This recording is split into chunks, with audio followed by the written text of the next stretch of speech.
Good morning, colleagues and friends. My name is Peter Wanyama, and I just want to share one or two insights.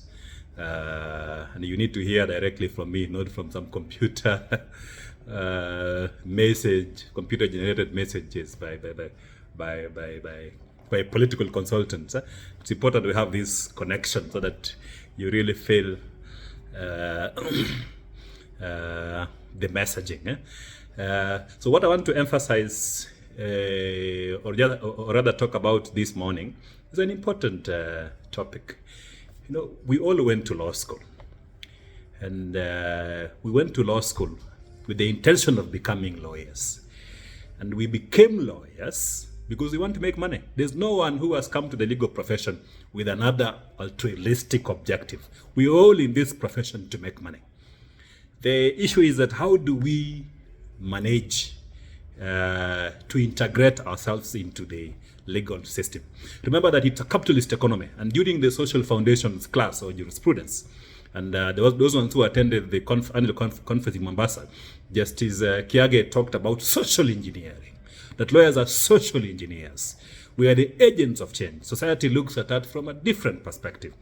What this means is that lawyers play a central role in the socio-economic and political context.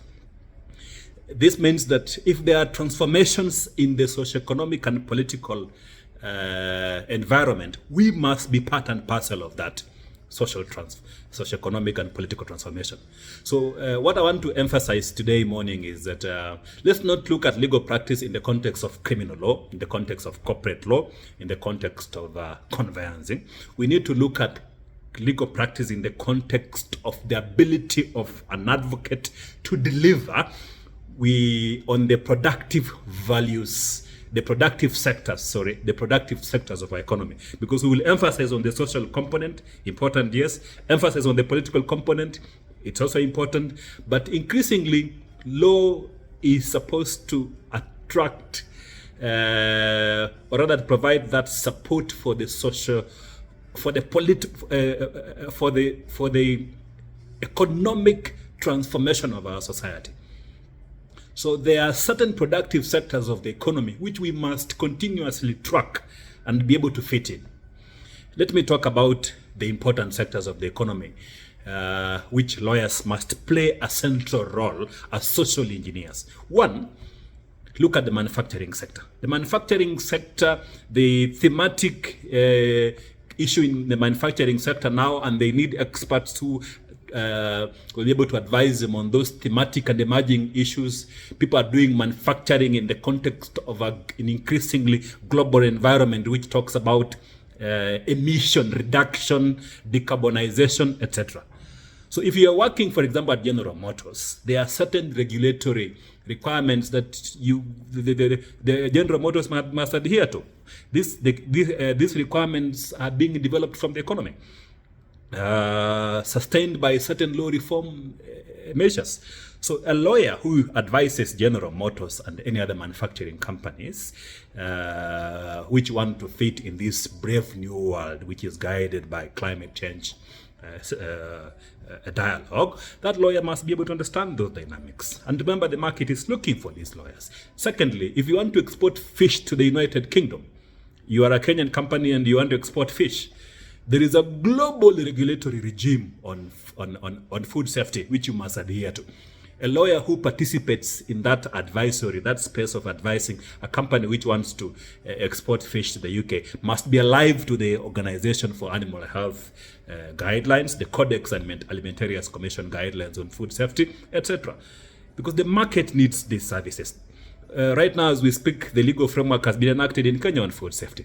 And food safety, looking at the legal framework, is really getting food from the farm and addressing those issues with respect to packaging, the content of what we are consuming. The Kenya Bureau of Standards will come in and do content verification so that when you consume this food, we are consuming food that meets the regulatory requirements. So the food safety regime will definitely require lawyers to participate in that food value chain. Look at the context of agriculture. Agriculture is a sector which has so many has so many components. Look at agricultural value chain. When you look at the agricultural value chain, you will see there is agricultural sector financing, there is agricultural sector there are issues with respect to extension, there are issues with respect to trade and development, there are issues with respect to licensing, there are issues with respect to marketing, there are issues which interface on marketing, for example, post-harvest losses. How do you manage post-harvest losses? If I'm a farmer in Narok and I want to grow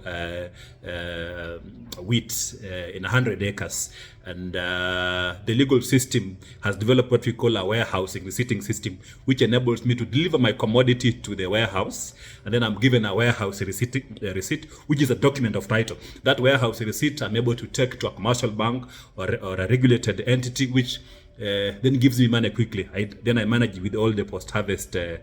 I deal with all the post-harvest issues. The warehouse operator is the one who will then cover the other challenges with respect to marketing, etc.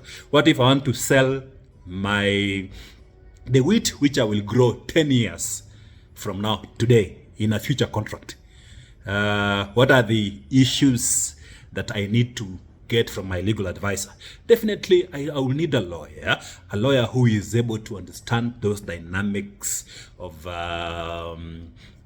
warehouse receipting system, the dynamics of post-harvest losses, and if my product is going to be affected by climate change. So that I've signed a contract to sell wheat, which I'm going to grow in future, and I'm unable to produce, then I'll need insurance for that risk to be mitigated. So you then lead lawyers who are able to understand that pathway, and that is extremely important. So our ability to fit in. Look at cooperative enterprise development. Cooperative enterprise sector contributes significantly to the country's economy, but the sector is barely surviving. So the question is, what the role of lawyers? How do we come in? You will realize that we play a very central and integral role in these sectors of the economy, and we must, at every point in time, trying to deepen our presence in these sectors. So it is absolutely important, what I want to mention today, that even as you are doing your core legal practice, criminal law, especially when you are young, you must develop an interest on an emerging and thematic area of legal practice, so that you are able to fit in this global economy. The global economy is getting increasingly integrated by the forces of globalization. So how a lawyer fits in within this system will determine the difference between success and failure. So we must fit in. When the economy transforms, these critical and important productive areas of the economy, we must be able to fit in. We must be the social engineers to be the drivers of the process. So the issue is that climate change itself is an emerging and thematic area. For lawyers who are interested, climate change is a topic which can make you relevant in this brave new world. Climate change interfaces questions about gender. So if you're in the gender space and you prioritize gender in the context of climate change, you will be distinctive. The market will look for you, because gender is a topic which is extremely important, and it interfaces all the sectors. Look at that lady in the village who contributes to the household economy, and then there are negative impacts on climate change. That lady is unable to get water, and therefore they walk a longer distance, and therefore by working a longer distance, some of them may be exposed to rape. They may be exposed to harsh climatic conditions. They are unable to fetch that water. They get diseases. So you'll find that then the question of gender in the context of health and in the context of the well-being of that woman who is working very hard to develop the household economy is then absolutely important. So if I am a lawyer and I'm working in that space of gender and and climate change, and I'm advising a government entity, I'll be able to look at the facets of policy and legislation in terms of creating that supporting framework, so that when the government or anyone is funding this sector, they are properly guided in terms of the important facets of policy and legislation which I will have identified for funding. So climate change has impact on gender. Climate change has impact on health. The question of climate change and health is a huge topic. Climate change has an impact on agriculture. Climate change has an impact on manufacturing. There's a component of climate change in the context of agriculture, trade, development. And let me just say that it is a broad topic which interfaces all of the sector. Last time someone asked me to help in the review of a strategic plan for an institution within the agricultural sector. And I found that climate change interfaces horticultural development. So they are keen on a lawyer who is able to advise them on climate change issues in the context of adaptation projects in the horticultural sector as a key strategic objective. So you'll find that a lawyer who then fits within this multi-faceted environment, you develop an interest, you're able to fit in, definitely you'll be relevant. So we need to open up the legal economy. We need to open up the legal economy beyond the traditional areas of practice, so that we're able to really fit within our role, which was conceptualized by Roscoe Pound as lawyers, as social engineers. Indeed, we must be truly social engineers. Professor Yash Guy, in an article which I think he wrote in 1988, said that in the modernization process, law traditionally was viewed as an adjunct, not part and parcel of that modernization process. But when you try and modernize without the input of law, then there's a gap, because law provides that culture, what Max Weber called the legal rational environment to support the entire economic system. A set of rules which support the entire economic system. And that's the character of law. So you can never leave law behind. So we must be part and parcel of that journey of socioeconomic transformation, because we are the ones who know the law, not the economists, not the agricultural experts, not the sociologists. We must play a central role. Otherwise, if you don't play that central role, someone else will take over.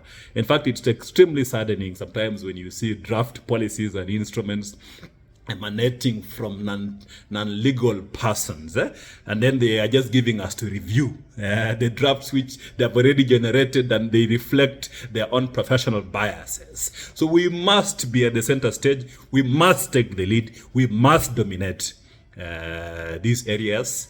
And if we don't do that, then it's going to be quite a problem for us. So that's my message of encouragement. Sorry, it's about 13 minutes, but I thought I will share some of these ideas because they're quite helpful, and I believe they will be helpful to the ones who are interested in this space on policy and legislative development. Next time I will talk about how to easily integrate and be strategic. Thank you.